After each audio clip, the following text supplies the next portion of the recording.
भारत में लोकसभा चुनाव 2024 के तहत 4 चरणों के चुनाव समाप्त हो चुके हैं।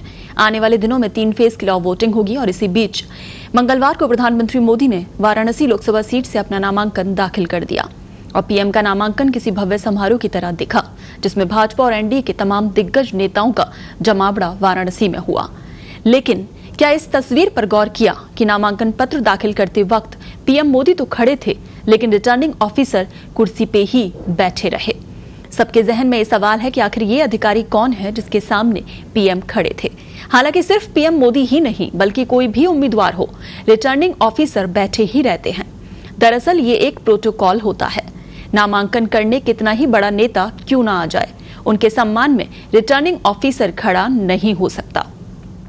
तो पीएम मोदी ने वाराणसी में जिस अधिकारी को अपना नामांकन पत्र सौंपा, वो और कोई नहीं बल्कि वाराणसी के डीएम एस राजलिंगम है।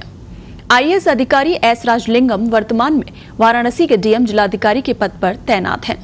नवंबर 2022 में राजलिंगम को वाराणसी का डीएम नियुक्त किया गया था। इससे पहले वो यूपी के कुशीनगर जिले के डीएम पद पर कार्यरत थे। आपको बता दें कि चुनाव के दौरान जिले के कलेक्टर को ही मुख्य निर्वाचन अधिकारी माना जाता है। एस राजलिंगम साल 2009 बैच के आईएएस अधिकारी हैं। उनकी अगर पढ़ाई की बात करें तो उन्होंने केमिकल इंजीनियरिंग किया है। राजलिंगम सुल्तानपुर में कलेक्टर, अयोध्या के नगर आयुक्त, बेसिक शिक्षा विभाग के विशेष सचिव आदि पदों पर भी अपनी सेवाएं दे चुके हैं और वाराणसी डीएम के पद पर उनकी नियुक्ति काशी तमिल समागम से ठीक पहले की गई थी। जनप्रतिनिधि कानून की धारा 21 और 22 के तहत चुनाव आयोग हर सीट पर एक रिटर्निंग ऑफिसर और एक असिस्टेंट रिटर्निंग ऑफिसर की नियुक्ति करता है। रिटर्निंग ऑफिसर वो अधिकारी होता है जिसके ऊपर गजट नोटिफिकेशन जारी करने से लेकर नतीजे आने के बाद जीते उम्मीदवार को सर्टिफिकेट जारी करने तक की जिम्मेदारी होती है। आमतौर पर सभी रिटर्निंग ऑफिसर कलेक्टर या मजिस्ट्रेट ही होते हैं। रिटर्निंग ऑफिसर ही चुनाव लड़ रहे उम्मीदवारों को चुनाव चिन्ह अलॉट करता है, उनके एफिडेविट पब्लिश करता है, वोटिंग के लिए ईवीएम और वीवीपैट को तैयार करता है, वोटों की गिनती करवाता है और नतीजे घोषित करता है।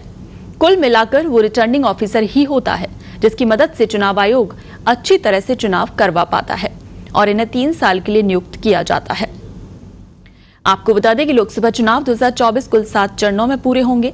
यूपी की 80 सीटों पर बारी बारी से 7 चरण में चुनाव होंगे। लोकसभा चुनाव के लिए पहले चरण की वोटिंग 19 अप्रैल को हुई थी, तो वहीं 7वें चरण की वोटिंग 1 जून को होगी और वाराणसी लोकसभा सीट पर 1 जून को 7वें चरण में मतदान होगा और उसके बाद लोकसभा चुनाव के नतीजे 4 जून को आएंगे। तो कल जब पीएम ने नामांकन दाखिल किया, तब से ही ये सवाल चल रहा है लगातार कि आखिर वो अधिकारी कौन है जो प्रधानमंत्री के सामने भी बैठा रहा।